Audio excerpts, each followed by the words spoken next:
বিক্ষুব্ধ ছাত্র জনতা আগুন ধরিয়ে দিয়েছে ধানমন্ডি ৩২ নম্বরের বাড়িতে।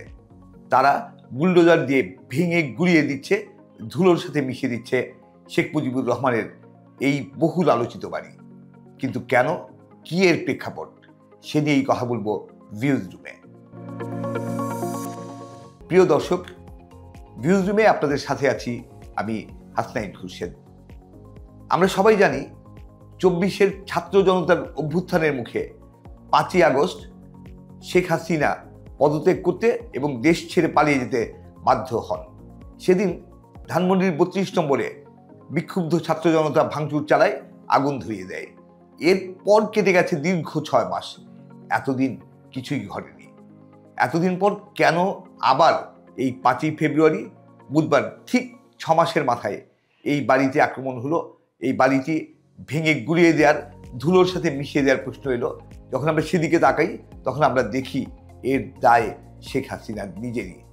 শেখ হাসিনা এই দীর্ঘ ৬ মাস ভারত সরকারের আশ্রয়ে আছেন, কিংবা ভারত সরকারের আতিথেয়তায় আছেন। তিনি দেশ ছেড়ে যাওয়ার আগে দীর্ঘ ১৫.৫ বছর চরম দুঃশাসন চালিয়েছেন বাংলাদেশে। বিশেষ করে শেষ ২ মাস ২৪শে জুলাই এবং আগস্ট, এই ২ মাসে গণহত্যা চালিয়েছেন। এর আগের ১৫.৫ বছর এমন কিছু নেই, এমন কোনো অপকর্ম নেই যেটা শেখ হাসিনার সরকার করেনি।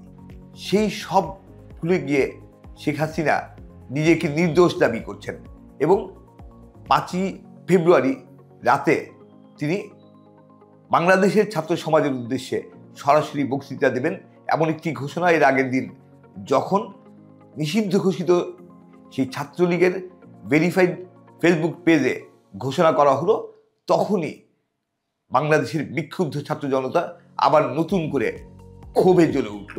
সেই ক্ষোভের দাবানল গিয়ে আসতে বলল ধানমন্ডি ৩২ নম্বরের বাড়িতে, এবং দেশের বিভিন্ন স্থানে আওয়ামী লীগের বা শেখ হাসিনার যে ঘনিষ্ঠ লোকজন, তাদের বাড়ি ঘরে হামলা হলো। এই হামলা কি আমাদের কাঙ্ক্ষিত? আমরা আইনের শাসন চাই, ন্যায় বিচার চাই, সুষ্ঠু সুন্দর গণতান্ত্রিক পরিবেশ চাই। ৫ই আগস্টের পর শেখ হাসিনা যেমন পালিয়ে গেছেন, একইভাবে দেশ ছেড়ে পালিয়ে গেছে ওবায়দুল কাদের, আসাদুজ্জামান খান কামাল সহ তার সহযোগী আরও অনেকে। তারা এই ৬ মাস দেশের বাইরে বসে এবং দেশে তাদের যে কর্মী বা সহযোগীরা আছে তাদের দিয়ে নানাভাবে বাংলাদেশকে অস্থিতিশীল করার চেষ্টা করে যাচ্ছে। তারা চেষ্টা করে যাচ্ছে প্রফেসর ডক্টর মোহাম্মদ ইউনূসের নেতৃত্বে যে অন্তর্বর্তীকালীন সরকার আছে সেই সরকারকে অস্থিতিশীল করতে, এবং একটা অস্থিতিশীল অরাজক পরিস্থিতি তৈরি করে তারা আবার দেশে ফিরে আসতে চায় সেই দুঃশাসন নিয়ে। শেখ হাসিনার সেই দুঃশাসনের সময়টি বাংলাদেশের মানুষের কাছে এক দুঃস্বপ্নের সময়।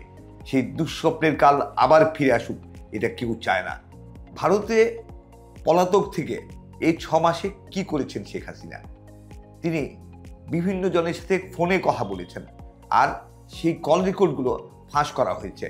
এই সব কল রেকর্ডে আমরা দেখেছি, আমরা শুনেছি যে তিনি দেশে অস্থিতিশীলতা তৈরির জন্যে নানাভাবে তার কর্মীদের, তার অনুসারীদের উৎসাহিত করেছেন, উদ্বুদ্ধ করেছেন বা উস্কানি দিয়েছেন।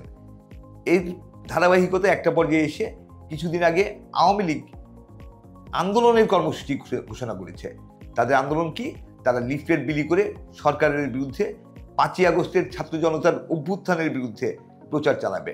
সেই চেষ্টা তারা করেছে। সেই চেষ্টা করতে গিয়ে তাদের কেউ গ্রেফতারও হয়েছে, ধরা পড়েছে, কিন্তু সেই চেষ্টা তাদের থামেনি।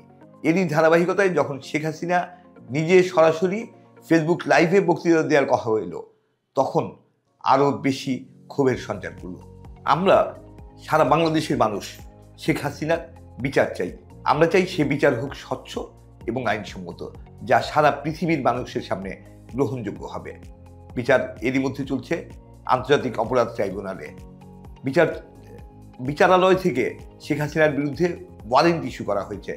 সেই ওয়ারেন্টের প্রেক্ষিতে বাংলাদেশ সরকার আনুষ্ঠানিকভাবে ভারত সরকারের কাছে অনুরোধ জানিয়েছে যাতে শেখ হাসিনাকে দেশে ফেরত পাঠানো হয়, কিন্তু ভারত তাতে কোনো রকম সাড়াই দিচ্ছে না। বরং ভারতে বসে শেখ হাসিনা নানাভাবে বাংলাদেশ বিরোধী অপপ্রচার এবং বাংলাদেশে অস্থিরতা সৃষ্টির পায়তারা চালিয়ে যাচ্ছেন। এরকম একটা সময়ে যে ক্ষোভ তৈরি হওয়ার কথা সেটাই হয়েছে। প্রফেসর ইউনূসের সরকার অন্তর্বর্তীকালীন সরকার, কিন্তু তার পেছনে সারা জাতির এবং ছাত্র জনতার অভ্যুত্থানের ম্যান্ডেট রয়েছে। তার সরকার যা কিছুই করবেন বা তার সরকারের আমলে যা কিছুই ঘটবে সেটা আইনসম্মতভাবে ঘটবে। আইনগতভাবেই সব অপরাধীদের, শেখ হাসিনা সহ সব অপরাধীদের বিরুদ্ধে আইনসম্মত ব্যবস্থা নেওয়া হবে, এটা আমরা আশা করি। সবাইকে ধন্যবাদ।